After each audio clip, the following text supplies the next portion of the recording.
Hello guys, പുതിയൊരു വീഡിയോയിലേക്ക് ഏവർക്കും സ്വാഗതം. എടാ മക്കളെ, നമ്മുടെ സെറ്റപ്പ് ഇച്ചിരി ഒന്ന് മാറിയിട്ടുണ്ട്, ഒന്ന് ക്ഷമിക്കുക. അപ്പം നമുക്ക് വീഡിയോയിലേക്ക് പോയേക്കാം. വീഡിയോ ഇഷ്ടപ്പെട്ട ലൈക്ക് ചെയ്യാനും ഷെയർ ചെയ്യാനും വലിയ അഭിപ്രായങ്ങൾ മസ്റ്റ് റെക്കമെൻഡ് ചെയ്യാനും സബ്സ്ക്രൈബ് ചെയ്ത് സപ്പോർട്ട് ചെയ്യാനും മറക്കല്ലേ.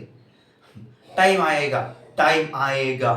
ഇന്ത്യൻ ഫുട്ബോളിന്റെ മഹാ ഉത്സവത്തിന്, ഇന്ത്യൻ ഫുട്ബോളിന്റെ ഫുട്ബോൾ ഭ്രാന്തന്മാരുടെ ഉത്സവത്തിന്, കൊടിയേറ്റത്തിന് ഇനി ദിവസങ്ങൾ മാത്രം, അല്ല വിരലിലെണ്ണാവുന്ന ദിവസങ്ങൾ മാത്രം.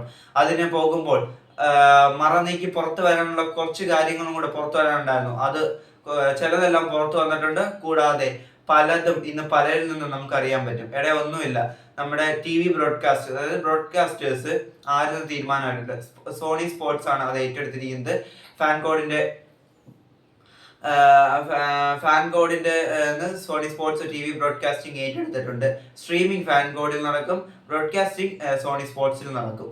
അതേസമയം കേൽനോവാണ് ഇത് റിപ്പോർട്ട് ചെയ്യുന്നത്. കേൽനോവിന്റെ റിപ്പോർട്ട് പ്രകാരം എല്ലാം കഴിഞ്ഞു. ഓൾറെഡി എല്ലാ മീറ്റിംഗ്സും കാര്യങ്ങളും എല്ലാം കൺഫേം ആയിട്ടുണ്ട്. ഇനി ഡോക്യുമെന്റേഷനും സിഗ്നേച്ചറും മാത്രമാണ് ബാക്കി എന്നാണ് അവർ റിപ്പോർട്ട് ചെയ്യുന്നത്. അതായത് നമുക്ക് കാത്തിരുന്ന് തന്നെ കാണാം. അത് മലയാളം കമന്ററി ഉണ്ടാവുമെന്ന് ചോദിച്ചാൽ അതറിയില്ല.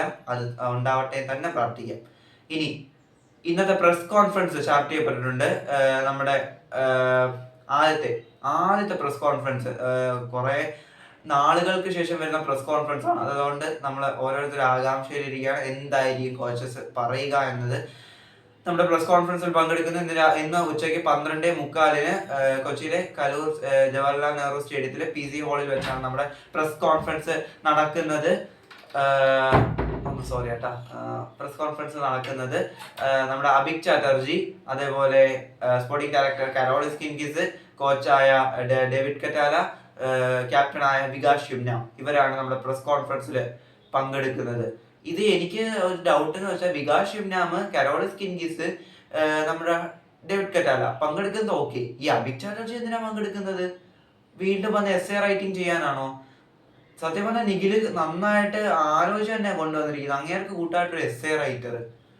സോഷ്യൽ മീഡിയ ഇട്ട് വെറുപ്പിക്കുന്ന പോരാ. അപ്പം എന്താണ് പറയാനുള്ളത്? വീഡിയോ ഇഷ്ടപ്പെട്ടു എന്ന് തന്നെ കരുതുന്നു. മറ്റൊരു വീഡിയോയുമായി കാണുന്നത് വരെ താങ്ക്സ് ഫോർ വാച്ചിങ്. ബൈ.